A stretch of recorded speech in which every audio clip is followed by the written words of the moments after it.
It's wonderful to be here for the cook-off competition, which is organized under the Nutri Patshala program, which is in collaboration with the Symbiosis School of Culinary Arts, Harvest Plus Solution, Nutrition Society of India.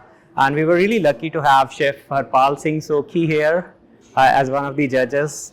So this essentially is Poshan Sangam, which tries to strike a balance between nutrition, taste and cost, which is very important when it comes to taking nutrition to the rural children in India. Under Nutri Patshala program, we are trying to ensure that nutrition and nutrition education reaches to maximum number of students in the rural schools.